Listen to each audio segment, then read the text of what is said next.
Kisah Gedung Kuning di Ungaran. Di Ungaran, pada tahun 1916, berdirilah sebuah bangunan megah yang kelak menjadi saksi bisu sejarah. Kisah ini bermula dari sebidang tanah lapang yang luas. Tempat ilalang menari ditiup angin. Seorang menir Belanda kaya raya memilih tanah ini untuk membangun rumah peristirahatan mewah bagi dirinya dan noni Belanda, istrinya yang jelita. Pembangunan dimulai dengan perencanaan yang teliti. Arsitek terbaik didatangkan dari Batavia, membawa cetak biru bangunan bergaya kolonial yang anggun. Ratusan pekerja lokal dipekerjakan, bahu-membahu, mengangkat batu bata, mengaduk semen, dan memahat kayu. Suara palu dan pahat beradu, menciptakan simfoni pembangunan yang menggema di seluruh Ungaran. Hari demi hari, minggu demi minggu,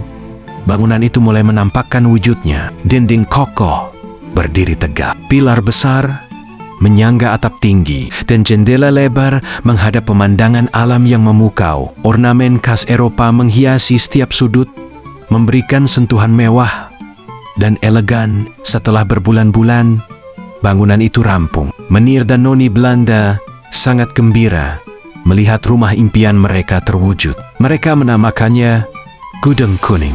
Gedung Kuning menjadi pusat kehidupan sosial para menir dan noni Belanda di Ungaran. Pesta mewah sering diadakan dengan alunan musik klasik dan tawa riang memenuhi ruangan. Noni Belanda tampak anggun dalam gaun indahnya, berdansa bersama para menir diiringi musik merdu.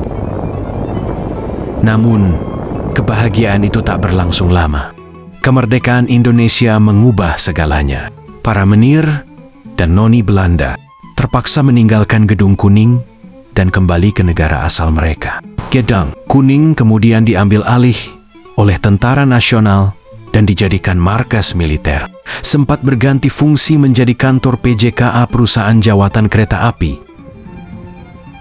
Setelah sekian lama, Gedung Kuning sempat menjadi rumah warga dan kemudian cagar alam di bawah pengelolaan pemerintah. Namun, seiring waktu, bangunan itu mulai kehilangan kejayaannya. Tak ada lagi yang peduli merawatnya. Dindingnya retak, atapnya bocor, dan halamannya dipenuhi semak belukar. Tahun demi tahun berlalu, Gedung Kuning semakin rusak dan terbengkalai. Angin dan hujan mengikis dindingnya, rayap menggerogoti kayunya, dan vandalisme merusak ornamennya. Bangunan itu menjadi saksi bisu perubahan zaman. Dari kejayaan kolonial hingga kemerdekaan Indonesia, kini Gedung Kuning hanya tinggal puing-puing bangunan tua yang rapuh. Namun, di balik reruntuhannya, masih tersimpan cerita tentang masa lalu yang gemilang. Kisah tentang cinta, kekuasaan, dan kehilangan. Kisah yang akan terus dikenang oleh masyarakat Ungaran. Semoga